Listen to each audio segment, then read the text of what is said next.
gente, muito bem. Para você que chegou agora aqui no canal AgroMais, eu sou Daniela Ramalho. Seja muito bem-vindo ao Tech e Startups, o nosso programa voltado para tecnologia e inovação no agronegócio.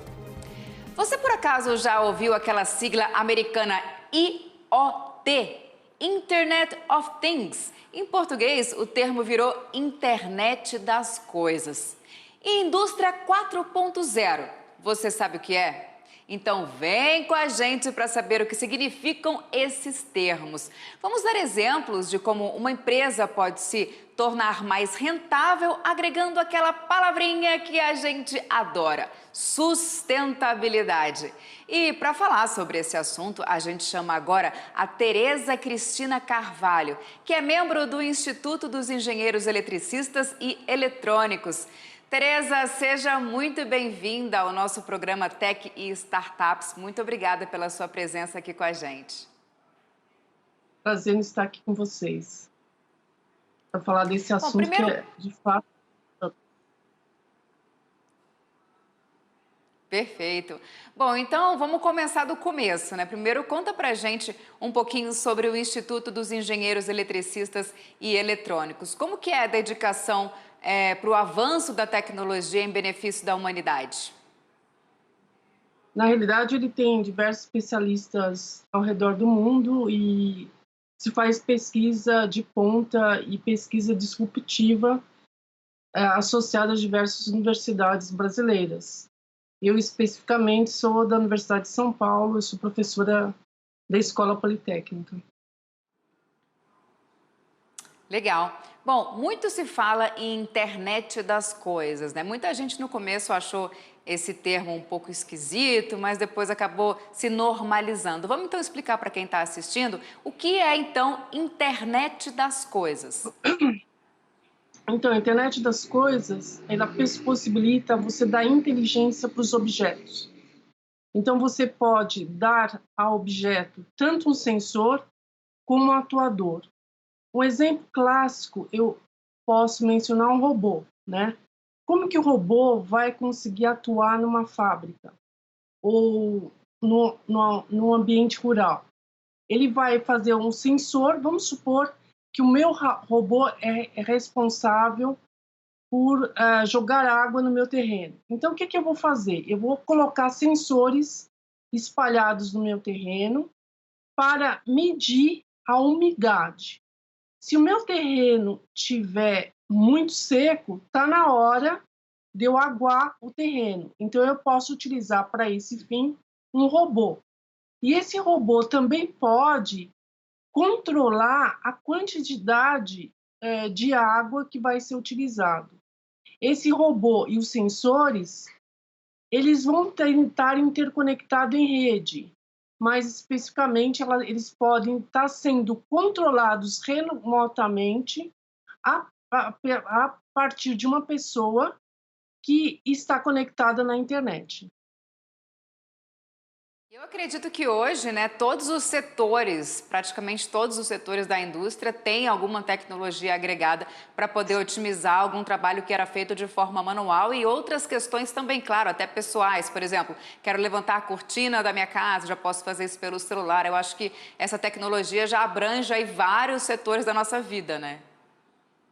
Exatamente. Existe o conceito de casa inteligente em que você pode controlar tudo na sua casa. Você pode controlar o volume de iluminação do seu quarto, você pode controlar a temperatura do aquecedor ou mesmo do ar-condicionado.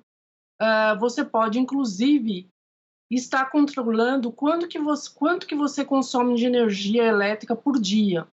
E, a partir daí, inclusive, fazer algum plano de redução de custos baseando nos seus gastos. Então, tudo isso já está sendo utilizado pela indústria como serviços baseados em IoT, né, Internet das Coisas, acoplados a objetos. Então, você já vende o ar-condicionado com esse serviço de você poder ter o controle remoto da temperatura que você quer no seu quarto e assim por diante. Tereza, você falou com relação a custos, né? Muita gente, quando se fala em tecnologia, pensa logo em um custo alto, que de repente vai aí se gastar uma quantia grande para poder deixar a fazenda, a indústria mais tecnológica, só que as pessoas muitas vezes não pensam a longo prazo. Você acha que isso é importante para que essa tecnologia seja viável? Esse pensamento, vou gastar um pouco agora, mas isso vai me trazer um benefício a longo prazo? Sim, dos grandes objetivos é ter também o aspecto sustentabilidade, né? Eu estou participando de alguns projetos e um deles, o cliente tem muito desperdício de matéria-prima, então ele está instalando sistemas de inteligência de IoT, né, de inteligência baseado em internet das coisas no IoT, para controlar o volume de matéria-prima que vão nas caçambas e para que não seja despejado mais do que necessário e haja desperdício. Ele acredita que com esse controle ele vai ter de 10 a 20% de redução de custos de matéria-prima. Então, a internet das coisas é muito importante associar a questão econômica e também ambiental, porque daí você utiliza menos matéria-prima e muitas vezes desses recursos que utiliza na indústria são recursos não renováveis. Ainda não temos, não é todo mundo que usa recursos renováveis, então isso realmente é um grande desafio. Perfeito. E você fica responsável, então, por elaborar esse projeto? Conta pra gente como é que você realiza isso. Na realidade, eu venho desenvolvendo diversos projetos de otimização de cadeias produtivas. Eu levanto quais são as demandas da cadeia, quais são os problemas, e daí nós trazemos um projeto de controle das máquinas, e você tem um controle individual de cada máquina, e depois você tem um controle geral das máquinas. E o importante é que, vamos supor, um forno. Você tem um forno que ele tem que operar de 300 graus Celsius a 40 graus Celsius. Se ele passar dessa temperatura, pode pegar fogo, pode ter um superaquecimento que compromete o funcionamento posterior. Então, dentro desse conceito, quando a temperatura atinge o valor máximo, você desliga a máquina. Mas vamos supor que aconteceu um incidente e não foi desligado. Então, o alarme vai para o gerente da fábrica e ele recebe esse alarme no seu celular e remotamente ele pode acionar para que o desligamento do forno seja realizado. Então, você percebe que essas ideias baseadas na internet das coisas te dá ganho também no caso de incidentes, porque você pode ir acompanhando a operação de uma máquina ou de qualquer equipamento que trabalhe, por exemplo, na lavoura. Se houver um mau funcionamento, você pode acionar, inclusive desligar essa máquina. Perfeito. No começo da nossa entrevista, a gente também falou sobre um outro termo que tem sido muito falado, que é a indústria 4.0. Explica para a gente um pouco de onde surgiu esse termo, o que significa. Então, a indústria 4.0 é muito baseada na internet das coisas, mas também em outros conceitos, como inteligência artificial, como Big Data, computação em nuvem, todas essas tecnologias emergentes. Mas isso também pressupõe você ter uma conexão especial com o cliente. Eu vou dar um exemplo de produção de tênis. Eu quero produzir um tênis. Eu não sei se vocês já repararam que o nosso pé direito é diferente do pé esquerdo, né? Então, qual é a tendência hoje? Você tira a foto da sola do seu pé e manda isso para quem vai produzir o tênis. E daí ele vai imprimir a sola do seu sapato especial para o seu pé. E vai ser diferente a sola do direito do esquerdo. E depois você desenha, você monta o resto do sapato. Então, a indústria 4.0 fala sobre automatização. Então, isso vai ser feito tudo automatizado a partir de um pedido que o cliente fez. E, além disso, você vai fazer algo customizado. Então, pensando assim de maneira do aspecto de sustentabilidade. Se você pensar num sapato que é cortado, você corta a sola do seu pé. Você concorda que sobra rebarbas e isso gera resíduos? No caso desse exemplo que eu acabei de te dar, em que a sola é impressa, usando a impressão 3D, não tem desperdício. Então, quando nós falamos de indústria 4.0, eu quero ter automação dos processos, eu quero ter customização e eu quero ter cadeias produtivas mais sustentáveis, que não tenha, por exemplo, desperdício de matéria-prima.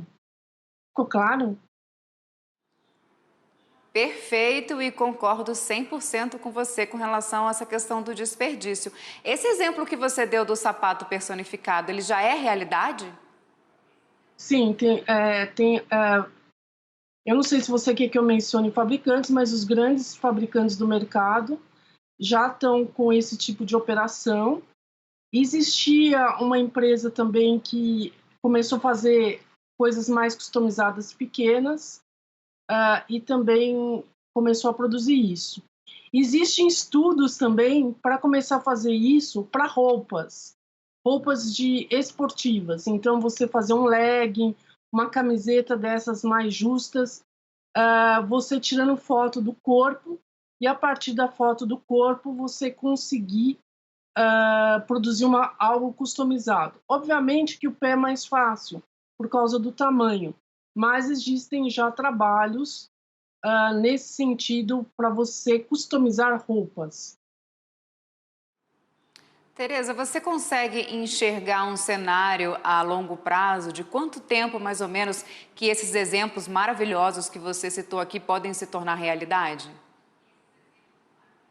Algumas coisas já estão acontecendo, né? Agora, outras, muito devagarzinho.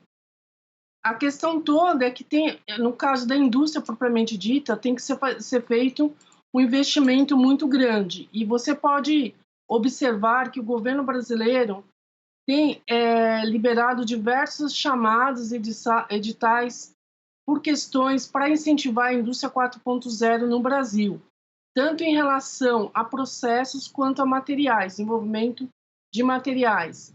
Então, eu acredito que aqui no Brasil, com todo esse incentivo que o governo está dando, a indústria 4.0 possa começar a ser uma realidade daqui 3, 5 anos. Mas as empresas já estão ficando sensíveis a isso por conta da necessidade de ter redução de custos. E nós estamos numa fase de crise, certo? Então, nós precisamos reduzir custos. Perfeito. Porque, Pode falar, Tereza. Porque nesse período da Covid, você observa que muitas indústrias tiveram que parar, né?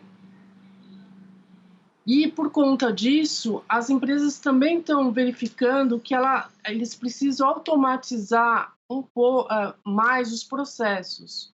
Daí você pode vir com o seguinte questionamento: mas se eu automatizo os processos, eu vou criar desemprego. Mas a ideia nossa aqui, na prática, é criar empregos que requiram mais qualificação da mão de obra. Daí, nesse caso, as pessoas vão ter que ser melhor treinadas. Isso, do ponto de vista de Brasil, é bem interessante, nós melhorarmos o nível de ensino e de educação dos brasileiros. Perfeito, Tereza. A gente vai conversar ainda sobre pandemia daqui a pouquinho. Eu tenho um questionamento para fazer contigo. Antes disso, eu quero só citar um exemplo sobre uma tecnologia que auxilia produtores para controlar enchimento de garrafas.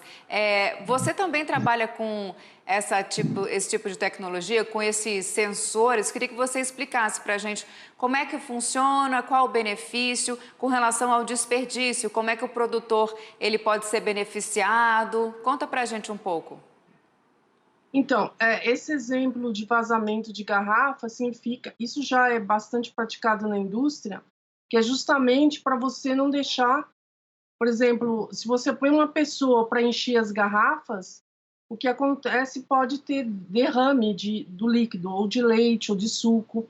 Então, a ideia é que isso seja feito por robôs, e se sente que houve algum erro, porque na hora que você está fazendo esse enchimento automático, vamos supor que uma garrafa encrenque, pare lá, caia, tem algum incidente. Daí você tem que parar o maquinário e parar os robôs para você não jogar líquido onde não tem garrafa. Então, isso já está, todo esse tipo de sistema, ele já detecta que isso está acontecendo e automaticamente ele para a linha de produção, e por isso que você não tem como dispensar ainda totalmente o homem. O homem vai lá e acerta a eventual garrafa que tombou e continua o processamento. Mas a ideia é que daí não tem desperdício na hora que você está despejando o líquido, porque um sensor detecta até onde você tem que colocar líquido e quando atinge esse ponto, o robô para. É mais ou menos um processo parecido como aquele que você exemplificou sobre o forno que aumenta para não pegar fogo com relação ao alarme, né? Essa paralisação do sistema nessa linha de produção seria o alarme, né? É quando para, quando uma garrafa tomba. Exatamente, a mesma coisa, a mesma coisa. Então você vê que a única coisa é que são variáveis diferentes. Um eu estava controlando a temperatura e aqui eu estou controlando o volume de líquido que eu estou colocando na garrafa.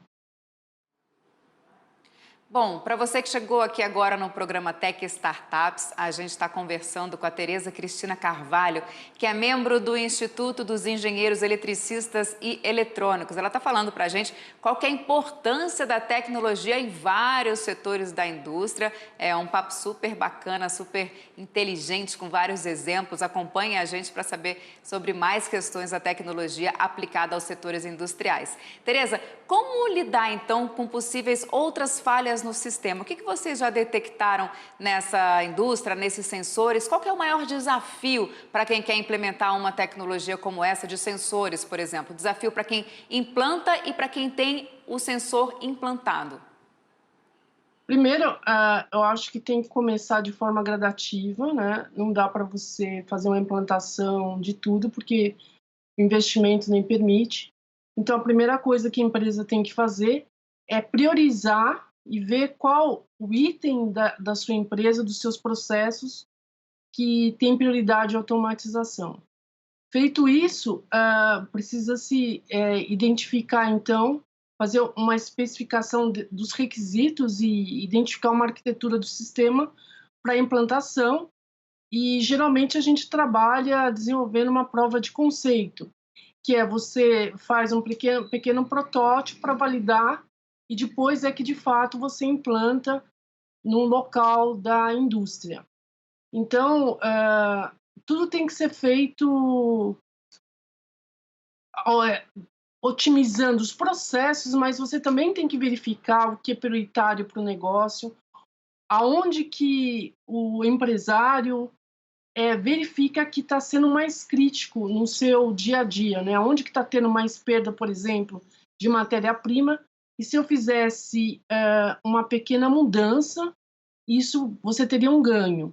Outra coisa também que você pode verificar, por exemplo, você vai em algumas indústrias, os funcionários muitas vezes levantam muito peso, né?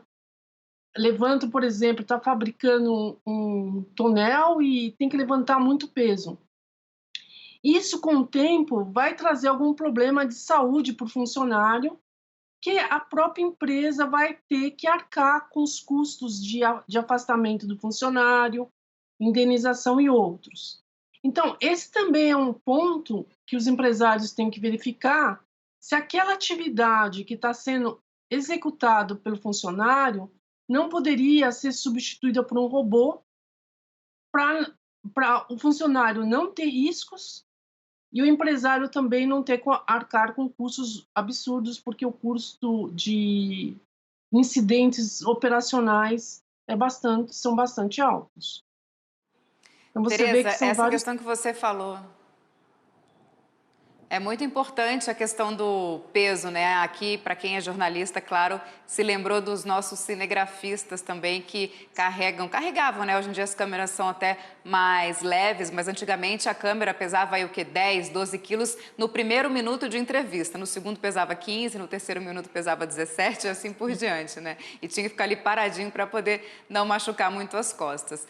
Ô, Tereza, voltando àquele assunto que a gente comentou agora há pouco, a gente tem uma foto para ilustrar a tecnologia que auxilia produtores para controlar no enchimento de garrafas. Vou pedir para a gente colocar aqui no ar essa foto e você pode também, se você tiver acesso a essa imagem que a gente colocar aqui, explicar para a gente como é que é esse processo e qual que é a importância para o controle da linha de produção também.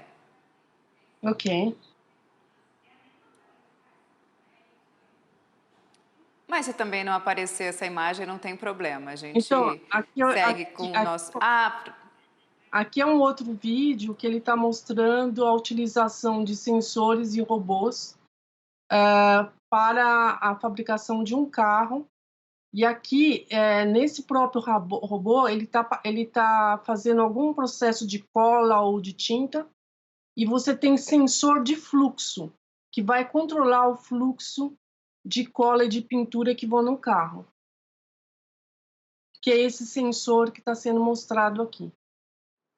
Ou seja, também é muito importante para evitar o desperdício, nesse caso, dessa linha de produção. Isso, você não jogar mais cola do que precisa. Porque daí sobra um monte de rebarba, existe perda e às vezes até atrapalha o produto, que fica com cara de coisa mal feita.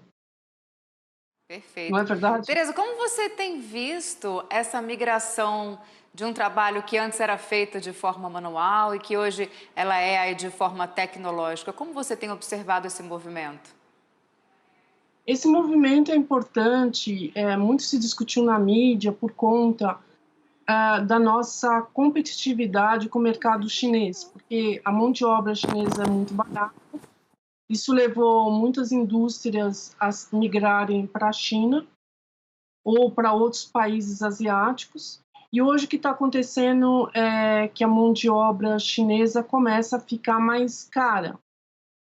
Então, houve um movimento geral, em nível mundial, de se criar tecnologias que pudessem automatizar as plantas fabris por conta da redução de custo, né? Mas hoje a gente busca um equilíbrio, porque o que nós observamos é que as atividades que requerem a criatividade humana, ela continua precisando ser realizada por humanos.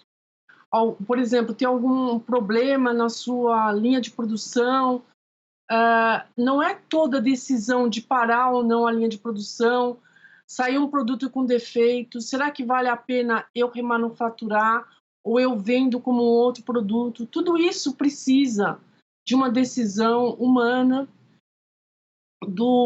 que requer estratégia, que requer criatividade. Então, a ideia é as atividades repetitivas, de fato, sendo automatizadas cada vez mais, para que haja redução de custo e mesmo esse exemplo que nós demos, desgaste do corpo humano. Porque o corpo humano, seja qual for a atividade, ele se desgasta muito em fazer atividades repetitivas. Então, é uma tendência da gente chegar nesse meio termo, entre aquilo que tem que ser automatizado, aquilo que tem que ser customizado e aquilo que cabe, que tem posição especial da criatividade humana.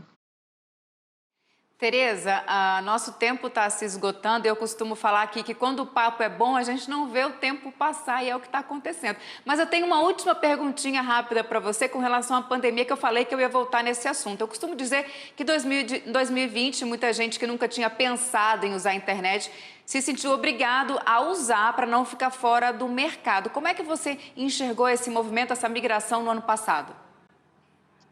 Então, essa migração eu achei muito fantástica. Eu nunca tinha dado aula online e fui obrigado a rever meus métodos, fui obrigado a rever tudo, né? E eu achei uma experiência fantástica. Mas uma coisa também que ficou muito claro foi a questão de exclusão digital. nós tínhamos um programa para jovens de baixa renda, de ensino de programação de computadores. No começo, o curso era presencial, de um dia para o outro virou online, mas as crianças só tinham celular. E daí nós vimos que para ensinar programação não tinha como usar o celular. Então nós tivemos que correr atrás de computadores de segunda mão para que eles pudessem receber esses computadores e acompanhar o curso. Então, outra coisa que a pandemia trouxe bem claro é a importância de nós darmos acesso ao computador para todas as camadas da população. Certo? Tereza Cristina Carvalho, que é membro do Instituto dos Engenheiros Eletricistas e Eletrônicos. Tereza, muito obrigada por esse papo delicioso, super esclarecedor. Adorei conversar contigo. Sucesso, viu? Até a próxima. Obrigada, Daniela. Foi um super prazer. Até a próxima. E o nosso programa fica por aqui. Muito obrigada pela sua companhia e audiência aqui no canal AgroMais. E você pode assistir nossa programação também pelo celular. É só baixar o app AgroMais. Acompanhe a gente onde você estiver. E eu fui!